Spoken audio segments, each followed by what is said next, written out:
Good afternoon. I'm in the woods, but I'm not actually in the woods. I'm in a park in the middle of Bethlehem, Pennsylvania. I was planning on just hanging out all weekend and really not doing anything or doing a whole lot of nothing. Mainly, I was going to read. I'm currently reading Night Angel by Brent Weeks, the entire trilogy. I have it all in one book. But I was feeling antsy, and I just wanted to get out and get some dirt underneath my feet. So I got a ride out here and got dropped off, and I'm out here walking around, and it is beautiful. Let's see if we can catch some of these leaves as they're falling. It is absolutely gorgeous out here. I'm here without Lady Dog. I don't, you know. Because she already got her walk this morning, and I didn't want to pay the extra money to do an animal ride with Uber. She'll forgive me. She loves me. Anyway, so I was going to do a whole lot of nothing, and then on my way out here, I was like, yeah, I'm just going to walk and take some pictures and clear my head, but I can't get this little tale out of my head. This little story. It's not a tale. This actually happened. Okay, July 9th, 1989, I had a spiritual awakening. I had a big hullabaloo in my life. I had just gotten kicked out of the Air Force, and I knew I was going to go to LA and be in hairbands, but before I did that, I was trying to get sober. So in AA, they tell you gotta find a higher power, and the only higher power I could conceive was the God of the Bible, the God of the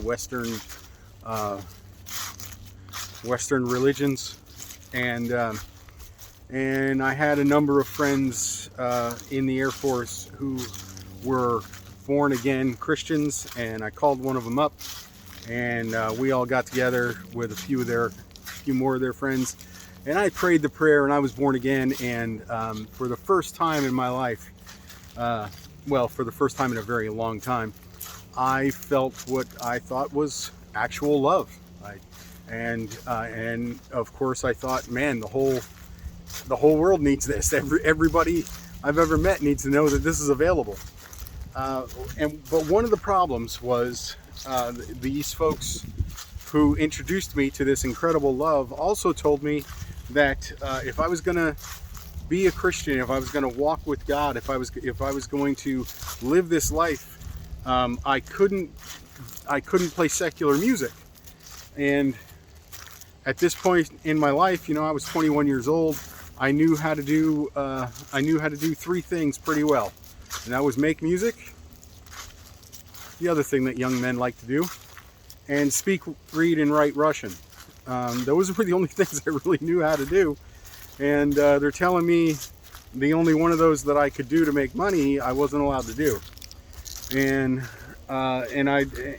this gave me serious problems. And I was like, well, this is all I've ever wanted to do. It's all I know how to do.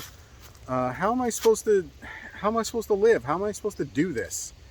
And their answer, of course, was go get a regular job, be faithful in little, and God will give you much. Somebody's coming. Hold on. They didn't ask to be on YouTube. All right, I'm facing the other way while they are passing, because again, they didn't ask to be. They didn't ask me to make them famous, right? They're just out walking their dogs. Wonderful dogs, very friendly, by the way. All right, so.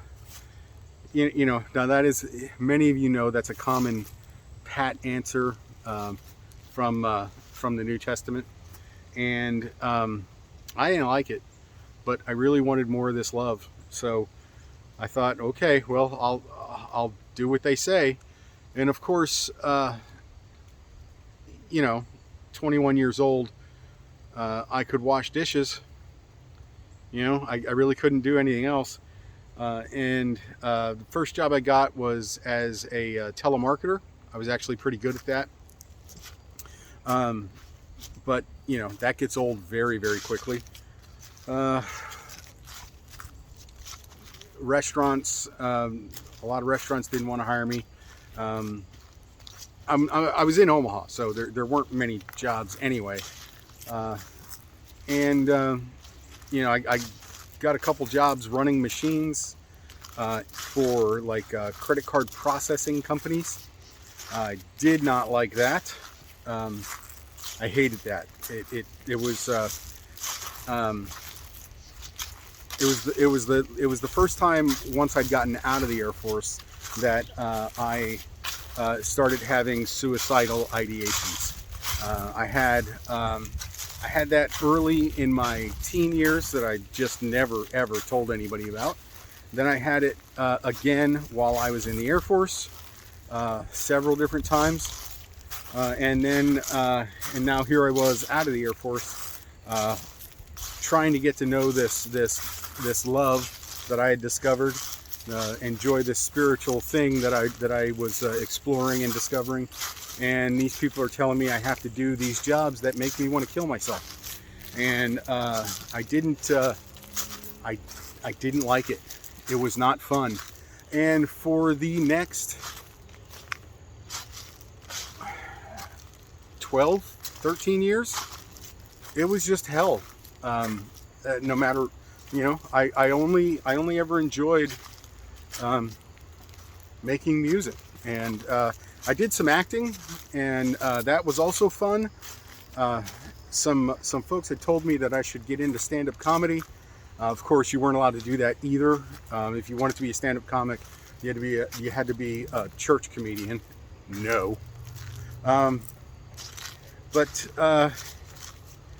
Yeah. So anyway, so I had all these jobs.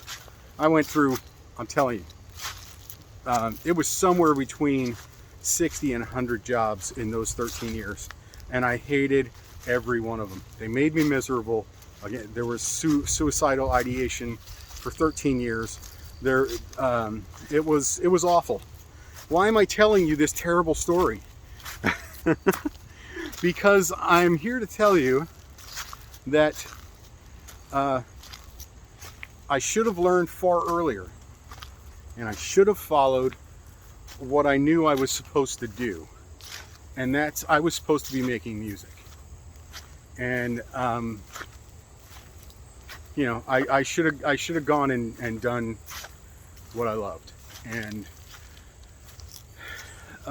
once I started doing that in my mid-30s, my life changed drastically, and it was wonderful. I have no idea where I'm going. Where is this taking me? Oh, it's taking me up to the path that I just walked off of, the paved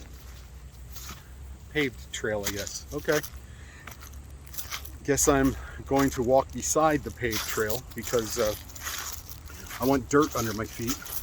Anyway, trust your gut. This whole week, that's been the theme for me. Trust your gut, trust your gut, trust your gut. That saying exists for a reason, and it's only been in the last, I don't know, 15, 20 years where medicine and science has showed us that we don't just have brain cells in our brain. We also have brain cells in our heart, and we have them in our gut, in our stomach. So, listen to your gut.